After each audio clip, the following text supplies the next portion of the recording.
বরবটির তরকারি অনেকেই খেতে পছন্দ করে না, কিন্তু আমি আজকে যেই রেসিপিতে বানাচ্ছি একেবারে কম তেলে মশলা ছাড়া, এইভাবে রান্না করে দেখো, রুটির সঙ্গে খেতে কিন্তু বেশ ভালো লাগে। আর বেশ বরবটির যে একটা আলাদা গন্ধ লাগে না, সেটাও থাকে না।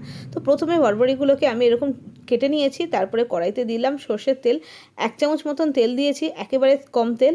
আর ফোড়নে দিয়ে দিলাম শুকনো লঙ্কা, গোটা জিরে, আর তার সাথে হিং। এই হিংটা কিন্তু অবশ্যই দেবে। যখন ফোড়নের সুন্দর গন্ধ আসতে শুরু করে দিয়েছে, তখন আমি এরকম কেটে রাখা বরবটি, আলু আর একটুখানি কুমড়ো ছিল, সেটাও দিয়ে দিলাম।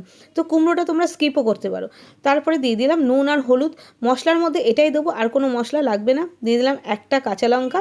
তারপরে নাড়াচাড়া করে গ্যাসটাকে সিম করে জল ছাড়া ঢেকে দিয়েছিলাম 5 মিনিট মতন। 5 মিনিট পরে দেখো, আমি তোমাদেরকে দেখাচ্ছি কত সুন্দরভাবে ভাজা ভাজা হয়ে গেছে, আলু খুব সুন্দরভাবে গলে গেছে, কুমড়ো তো নরম হয়েই গেছে। তো তৈরি হয়ে গেল 1 মিনিটের মধ্যে তৈরি একটা দারুণ সুস্বাদু তরকারি, বরবটি আলু দিয়ে তরকারি, যেটা রুটি দিয়ে সকালবেলা খাওয়ার জন্য কিন্তু একেবারে পারফেক্ট। এর মধ্যে কোনো রকমের মশলাও নেই, আর তেল তো দেখলেই একেবারে 1 চামচ। এই তরকারিটা যারা খেতে একেবারে পছন্দ করো না, তারাও খেতে পছন্দ করবে, কারণ এটা এত সুন্দর একটা গন্ধ আসছে হিঙের আর ফোড়নের, দারুণ সুস্বাদু হয়। তো তোমাদের কেমন লাগলো জানিও।